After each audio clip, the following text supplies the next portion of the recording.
Hey guys, first things first, I apologize for this being slightly late. The holiday season was very stressful on me and not exactly pleasant. So unfortunately, I'm kind of recovering from that, and the stress allowed my sinuses to get infected again. Plus, the stress also kind of hurt a bruised rib that I got from coughing so much from the last thing that I caught. Hi, dog. Oh yeah, the dog had to go to the vet. So, I do apologize that this is a bit late. So, moving on. So let's talk about Sonic CD for a moment and give my personal history with the game. Basically, I had heard about the game from various gaming magazines. Some of them described Sonic CD as one of the finest platformer games of all time. Now, I didn't give it much credit, but that's a large bill to pay, isn't it? Like, as a guy who wasn't great at 2D Sonic, was this game as good as all the other Sonic games? Like, maybe one of the best Sonic games of all time? I had to try it eventually. Sadly, and eventually, thanks to a collection on the GameCube, I was actually able to play Sonic CD and had another place to play all the Game Gear titles as well. Because I had those on Sonic Adventure, yay! Don't get me wrong, the collection also let me play Sonic Fighters and Sonic R, so that was kind of cool. But Sonic CD was actually a disappointment to me. Not to say I thought it was a bad game out the gate, it's just something I really wasn't into. I tried the game again with the HD version that released a bit closer to the modern day consoles. This I played after I had already started my YouTube channel, and I had already beaten Sonic 1, so Sonic CD was actually the second Sonic game that I ever beat. I still didn't like it, but that HD version, along with all the other versions, are a part of the Sonic Origins pack now.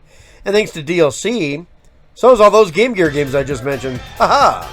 Technically, these games would be more than $10 if bought on the 3DS eShop, RIP. So technically it was worth it, I suppose. Most of the Game Gear titles are pretty good, excluding Sonic 2, 8-bit, as the game's nearly unplayable on the Game Gear. Shame they didn't port the Master System versions. While I like the Game Gear versions just as much, or better than on most of these anyway, Sonic 2 notwithstanding, it would still be a nice touch. Also, some of these have 2-player modes, which is nice. Bonus, you can now play as Knuckles on Sonic CD, which is weird. Weird that it wasn't included from the start. But he wasn't in the HD version originally either, though Tails was. Also, Amy Rose is now playable. I like this inclusion, as she can use her hammer for attacks and speed boost, which is nice. Anyway, $10 is a little steep if you have or don't really like the Game Gear titles. I wouldn't blame you if you didn't. Regardless of all that, though, Sonic CD is still an interesting title, and while I'm not the biggest fan of playing it, I figured it was worth a talk about it regardless. It all started after Sonic 1. Yep, development of this game came soon after Sonic 1. It was supposed to be some improved port of Sonic 1, but ended up being its own game, unlike a lot of the other games that got ported over to the Sega CD. It released almost a full year after Sonic 2, and honestly even had a handheld counterpart in Sonic Chaos, albeit unofficially. Maybe it's just my headcanon. Speaking of headcanon, the guy who directed Sonic Mania, the one who recreated the entire Sonic engine from scratch, did make the HD version of this game. Yeah, this is the version we'll be looking at that was ported and included in the Sonic Origins collections. So we will begin there. While this game wasn't super popular, the characters from it very much were, including Amy Rose and the title villain for my review. So let's do this. Let's take on Metal Sonic! Round 1. Alright, let's get this show on the road, and the story is actually pretty simple for Sonic CD, but unique even for a Sonic game. A small planet, called Little Planet, actually, appears above this specific lake every so often.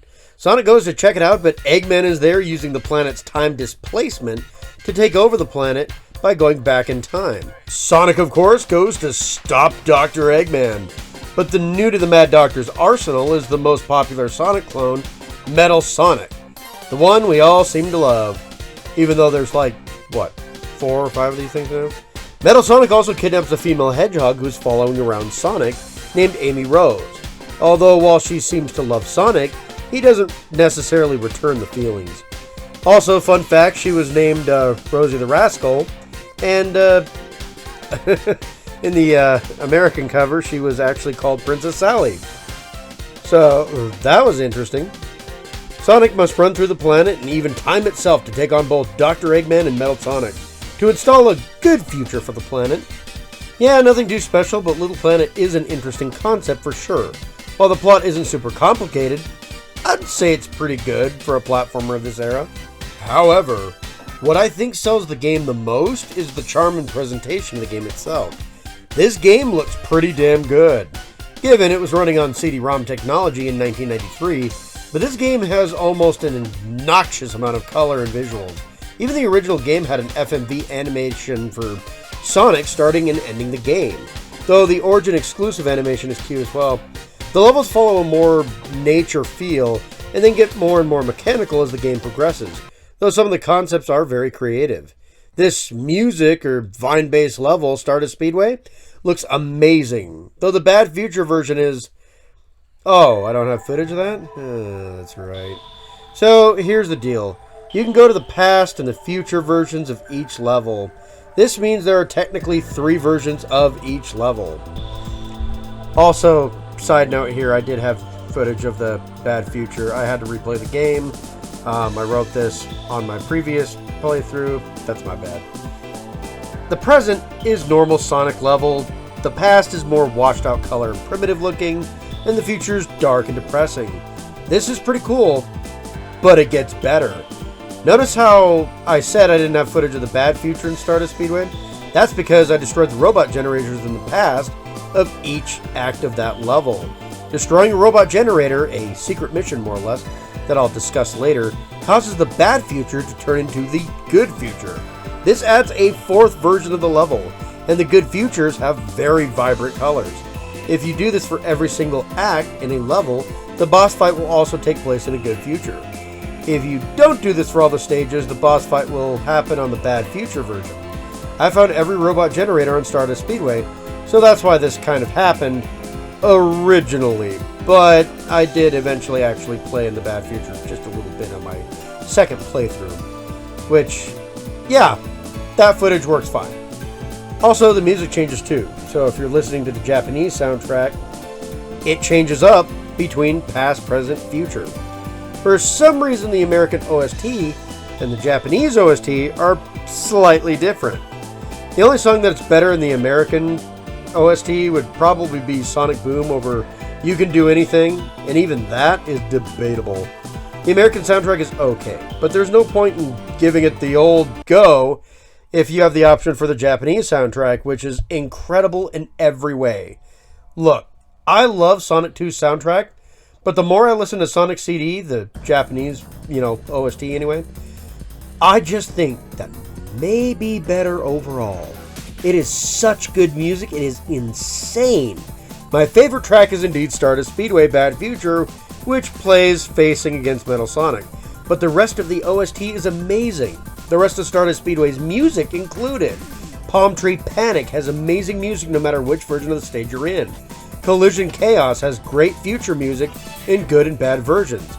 Title Tempest has a great Bad Future track. Honestly though, all of this is just great, and the music changes depending on the past, present, or future. Present is the regular music for every stage. Past has the more basic version of that, and the Good Future is a more upbeat version of said track. The Bad Future tracks are more techno and do their own thing. This isn't always the case though, as Wacky Workbench sounds like a more techno and fierce version of the present music, so maybe I am wrong. They all have similar pieces here and there.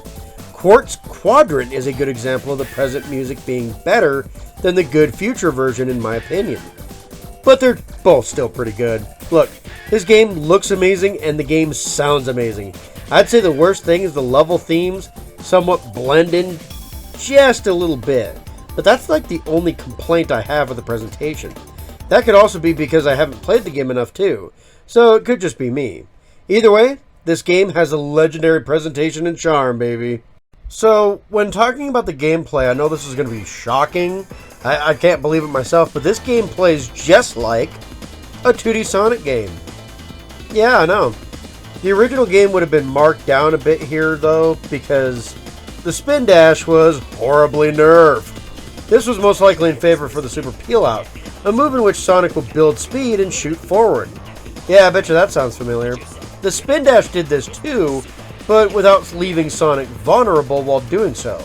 The issue is the spin dash was slow in the original game and not really practical for gaining speed. Luckily, the HD version has the original spin dash as well as the super peel out, so you can do both if you wish.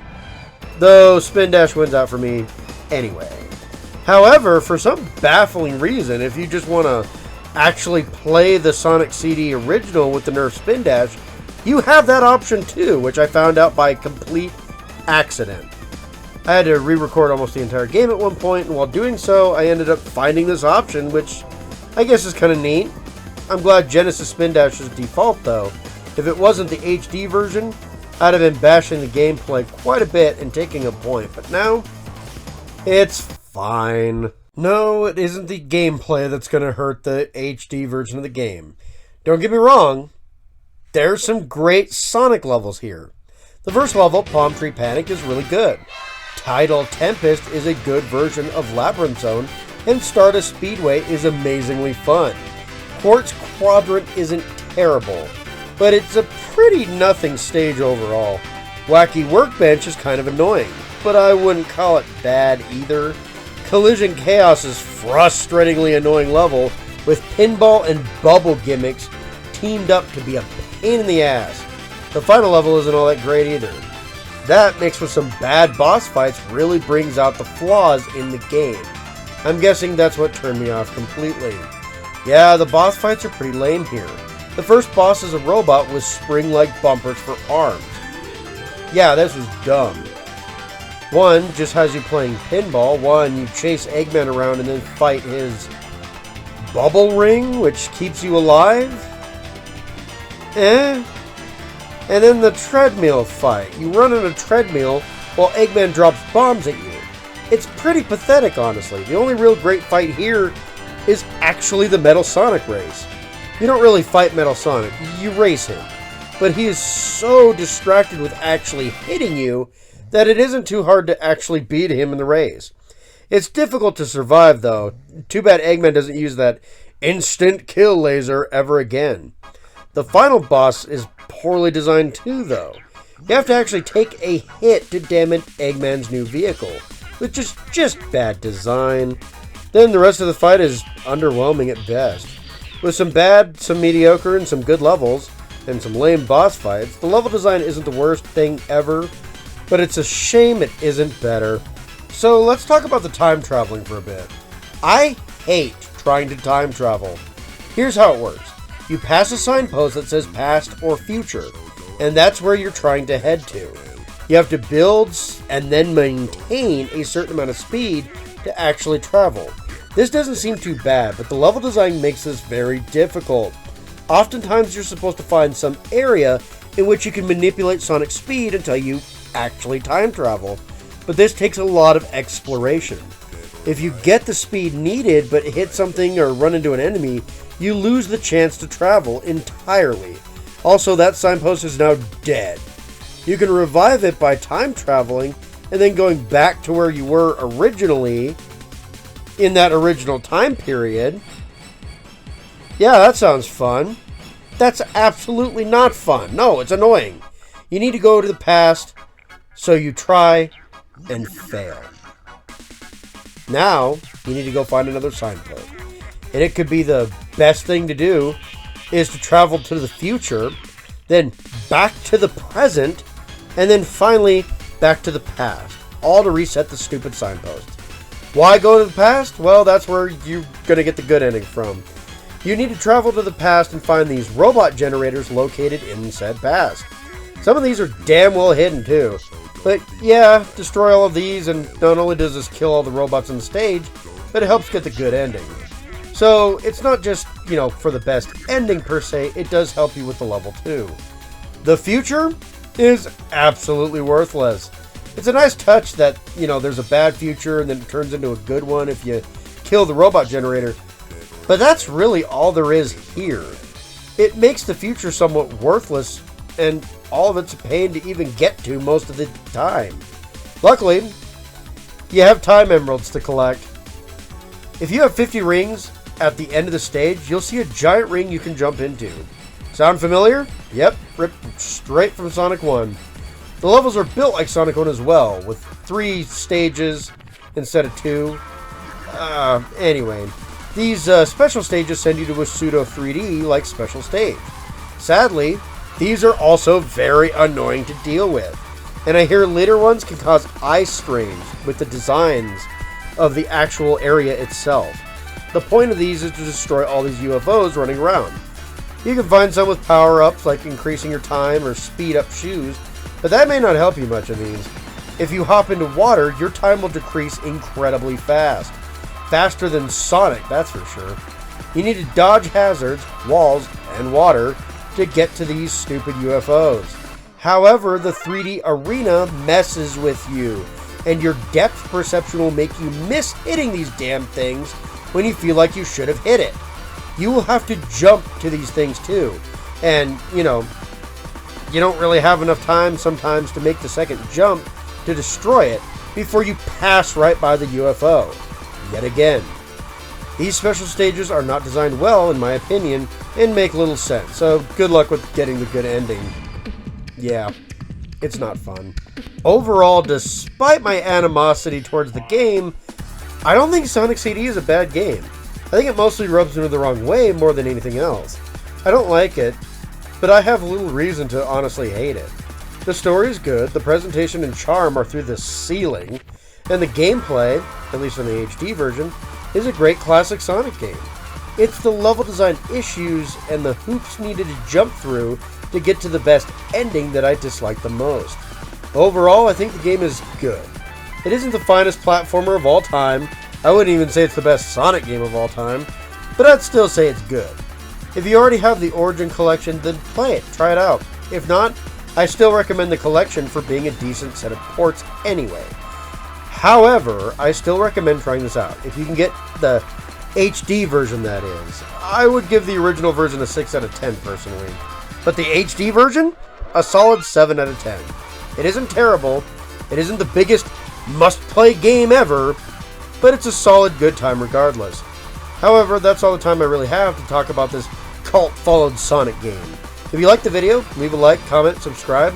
These really do help out my channel quite a bit. The next time we talk about Sonic, it'll either be a spin-off game on the Game Gear, or Sonic Crackers. Yeah, no one's gonna get that joke. Real deep cut there. Next time, I'm either talking about Mario or Resident Evil 3.